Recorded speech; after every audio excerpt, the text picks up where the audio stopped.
Kang Bro, entah kenapa, sepertinya apes tidak juga usai pada tim Honda Repsol. Karena isunya, Repsol akan meninggalkan Honda.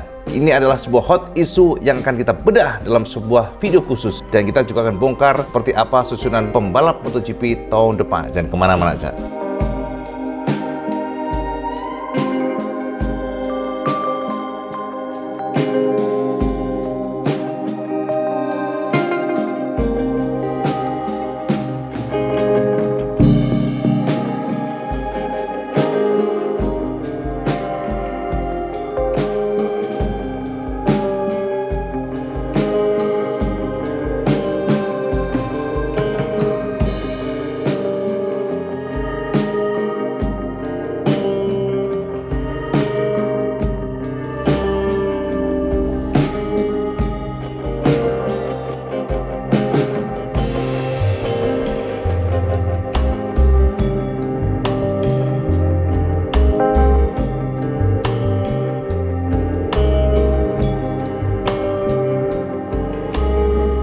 Assalamualaikum warahmatullahi wabarakatuh, Kang Bro. Hari ini IWB akan membahas tentang ada dua poin, Cak, yang sangat penting dan perlu kita bahas. Yang pertama adalah isu tentang bahwa Repsol Honda akan pisah atau cerai, Cak. Jadi Repsol ini diisukan akan menyudahi partner mereka dengan Honda. Tentu saja ini sebuah isu yang sangat hot dan tentunya kita juga ingin membahas secara detail. Apakah isu ini benar? Apakah hanya sekedar isu dan rumor yang tidak mendasar? Kita akan pelan-pelan mencoba untuk membahas tentang itu. Nah, yang kedua adalah tentang line up MotoGP Rider di 2023. Sudah ada beberapa nama, Cak, yang kita kantongin dan secara official memang ada yang sudah diikat, tapi juga ada masih yang sekedar rumor. Nah, dalam video ini tenang, Cak, kita akan bahas itu supaya sampai tidak ketinggalan kereta tentang MotoGP 2023. Oke, sekarang kita akan mencoba untuk membahas yang pertama dulu. Banyak sekali pertanyaan dari sampean semuanya mengenai isu Repsol yang dikatakan bakal pisah dengan Honda. Apakah itu benar terjadi? Apakah ini adalah isu yang mendasar atau hanya karangan dari para pengamat MotoGP? Oke, Kang Mas, ini dari point of view Iwan Banaran, termasuk juga dari beberapa isu pedok ya, di pedok area yang kita bisa akhirnya simpulkan bahwa apapun itu memang bisa terjadi. Nah, gini, Cak, sampai tahu kan bahwa Repsol Honda ini memang sebuah tim yang luar biasa, tim yang sangat legendaris, tim yang memang melegenda karena kerjasama antara Honda dan Repsol ini sudah seperti sebuah tautan atau sudah seperti gabungan yang tidak bisa dipisahkan. Repsol adalah sebuah produsen oli dari Spanyol dan Repsol ini mulai terkenal menjadi sebuah tim yang luar biasa setelah Repsol menjadi sponsor utama untuk Honda pada tahun 1995 bersama McLaren dan NSR 500. Repsol ini menjadi sebuah tim yang tak terkalahkan, Cak. Jadi mendominasi, Kang Mas. Dan kalau kita perhatikan memang secara color sangat eye-catching. Sebuah tim yang sampai sekarang pun masih sama. Dan memang kalau kita lihat kerjasama mereka luar biasa karena menghasilkan banyak sekali gelar yang tidak bisa dikalahkan oleh kombinasi sebuah perusahaan dengan pabrikan lainnya. Jadi ini yang menjadi kekuatan dari Repsol Honda, sehingga kalau sudah mendengar Honda Repsol, rasanya tuh, wih, di hati tuh gila ini. Ini sebuah tim yang luar biasa. Tahun demi tahun, mereka terus melakukan renewal agreement, perpanjangan kontrak. Kontraknya diperpanjang 2 tahun. Kemudian ada juga langsung 3 tahun, ada juga yang langsung 4 tahun.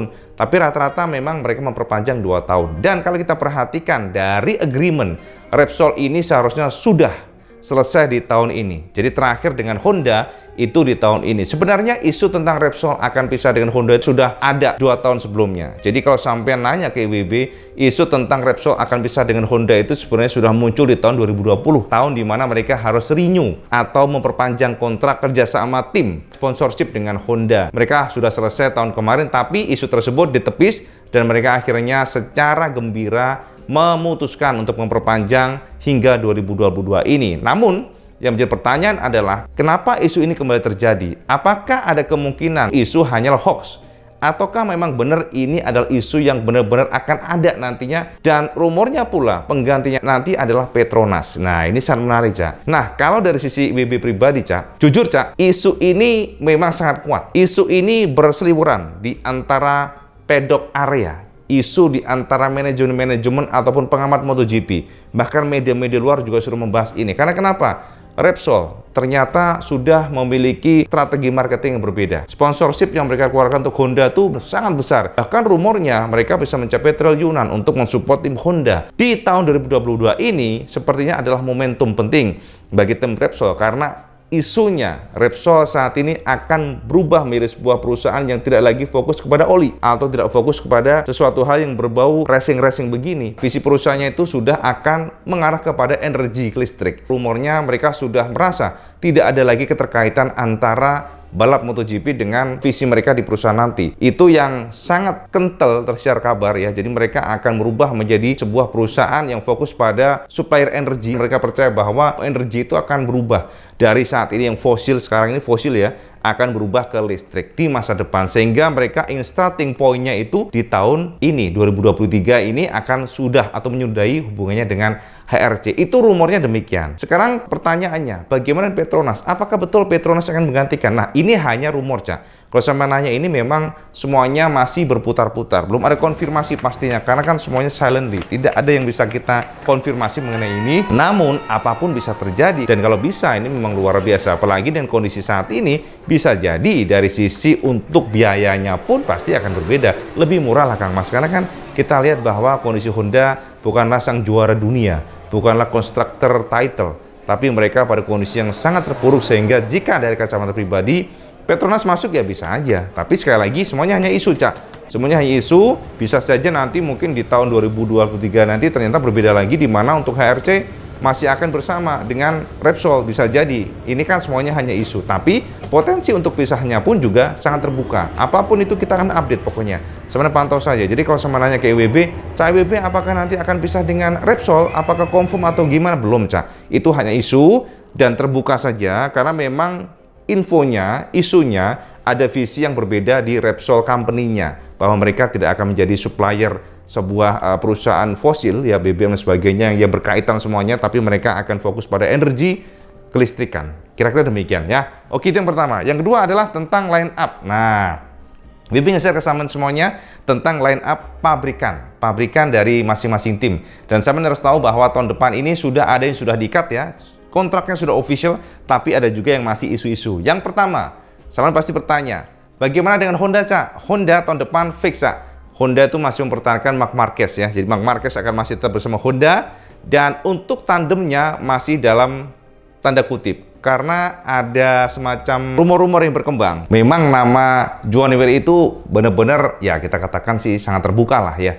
Namun sama harus tahu bahwa ternyata kalau kita gali dari informasi Paco, manajer daripada Joan Mir, bahwa ternyata negosiasi dengan Honda berjalan alot, Cak. Ini berkenaan atau berkaitan dengan nilai kontrak yang dikatakan bahwa HRC keberatan jika nilai kontraknya terlalu tinggi. Jadi dari sisi Joan Mir sendiri lewat Paco, mereka menginginkan angka yang wajar, Cak. Karena ini kan mantan juara dunia dan ini sangat alot dan ujung-ujungnya beredar rumor bahwa ternyata HRC saat ini juga sedang mempertimbangkan untuk menarik Pedro Acosta sebagai pembalap muda bergabung dengan Honda. Jadi inilah yang menjadi salah satu isu yang masih sangat kental terasa. Artinya saat ini untuk menjadi tandem Marc Marquez masih belum confirm siapa, masih rahasia, masih belum jelas antara Joan Mir atau Pedro Acosta. Jadi ini kita perlu tunggu dulu.